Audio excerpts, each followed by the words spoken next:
खाने से बच्चे को गोद लेना या कहते हैं ज़िंदा माँ बाप से कोई बच्चे को गोद लेने की क्या शरई हैसियत है। देखें मेरा मशवरा ये होगा कि ऐसी जगह से आप बच्चे को लें कि जिसके वालिदैन का यानी वो यतीम अगर बच्चा है तो वालिदैन का पूरा रिकॉर्ड महफूज हो। बहुत से बच्चे ऐसे होते हैं जिनके वालिदैन का रिकॉर्ड महफूज नहीं होता, तो आगे चलकर हमने जो चूँकि मैं मुफ्ती की हैसियत से काम कर रहा हूँ और तकरीबन 20-25 साल हो गए लगातार फतवा नवीसी करते हुए, लोगों के मसाइल भी मुझे पता है और उसके जो साइड इफ़ेक्ट्स होते हैं, बाज़ औक़ात जो ख़राबियाँ मुआशरे के अंदर इन चीज़ों की बाद में पैदा होती हैं वो भी हमारे पेश नज़र होती हैं। इसलिए बाद में आगे चलकर बहुत मसाइल पैदा होते हैं, इल्ज़ामात लगते हैं, दीगर मसाइल होते हैं। इसलिए बेहतर है कि अगर आप लेना ही चाहते हैं यतीम खाने से, किसी यतीम की कफ़ालत करना चाहते हैं, तो फिर ऐसे के लिए जिनका वालिदैन का रिकॉर्ड बाकायदा मौजूद हो।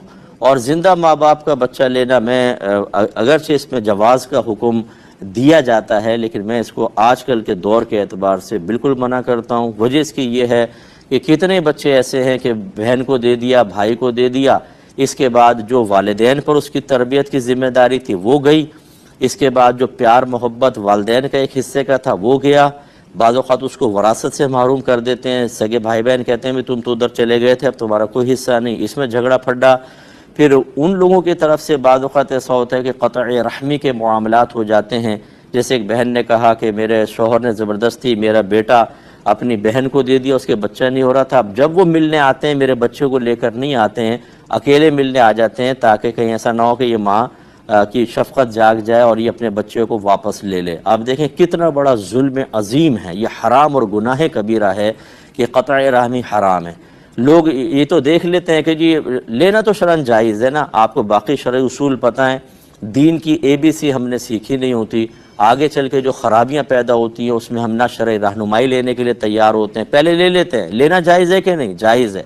इसके बाद जो उसके और बहुत सारे लवाज़िमात हैं और बहुत सारे शरई मसाइल के ऊपर तवज्जो रखनी है, वो कोई तवज्जो नहीं। इतनी ख़राबियाँ पैदा होती हैं। बाज़ बच्चों ने मुझे कहा कि मुस्ताद जब हम अपने असल घर में आते हैं मिलने के लिए, जैसे दे दिया किसी को, तो हमें एक अजनबी माहौल मिलता है, ना माँ बाप की वो मोहब्बत, ना शफ़क़त, ना प्यार, रुले रवैये, बहन भाई भी अपने मिले बस इस कमरे में निकल गए उस कमरे में। एक बच्चे को ज़हनी अज़ियत में तसलसल के साथ मुब्तला रखना ये कोई सही हो सकता है? इसलिए तवज्जो फरमाएं।